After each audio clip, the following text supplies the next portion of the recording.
మీ విజయ్ కుమార్ గంట. జర్నలిస్ట్ స్వేచ్ఛ ప్రేరేపిత ఆత్మహత్య అనటానికి ఒక స్పష్టమైనటువంటి ఆధారం లభించింది. ఇది ప్రేరేపిత ఆత్మహత్య అని ఎందుకు మనం చెప్పగలుగుతున్నామంటే, జర్నలిస్టు స్వేచ్ఛ మరణించినప్పుడు గమనిస్తే ఆమె ఒక లుంగీతో ఆత్మహత్య చేసుకుంది. ఆమె కాళ్ళు చేతులు ఎర్రబారి ఉన్నాయి. ఇది ప్రాథమికంగా పోలీసు చెప్పినటువంటి విషయం. నిజానికి కొన్ని సందర్భాల్లో ఆత్మహత్య అనంతరం కొన్ని శరీరంలో కొన్ని మార్పులు చోటు చేసుకుంటాయి. వాటిని గాయాలుగానో ఇంకొకటిగానో మనం భావించడం అవసరం లేదు. అయితే ఇక్కడే ఒక కీలకమైనటువంటి రహస్యం బయటపడింది. వాస్తవానికి 174 సస్పెక్టెడ్ కేసు అంటారు. నిజానికి 174కి సస్పెక్టెడ్ కేసు అని చెప్తారు, కానీ అది వాస్తవంగా దానికి వేరే పదం ఉన్నది.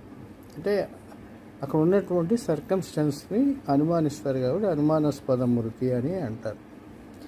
కానీ ఈ కేసులో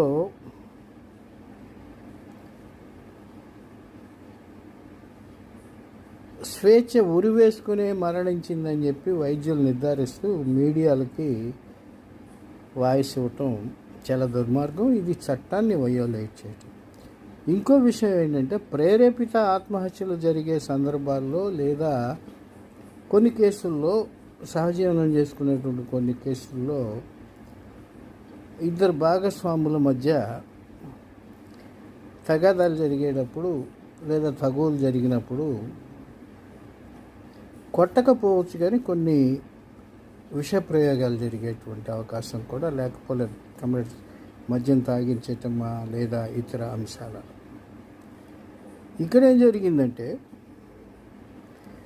విశ్రా అని పోస్ట్ మార్టం చేసేటప్పుడు ఒక విశ్రా అని ఒక శరీరంలో నుంచి కొన్ని రసాయనాలు పదార్థాలు తీసి వాటిని పరీక్షించిన తరువాత ఖచ్చితంగా ఈ అమ్మాయి ఆత్మహత్య చేసుకుంది, ఇందుకోసం ఎటువంటి కెమికల్స్ కానీ ఎటువంటి విష పదార్థాలు కానీ తీసుకోలేదని, లేదా ఆమెపై విష పదార్థాల ప్రయోగం జరగలేదని, కాబట్టి ఈవిడిది ఖచ్చితంగా అనుమానాస్పద మృతి అంటే ఆత్మహత్య అని నిర్ధారించడానికి అవకాశం ఉంటుంది.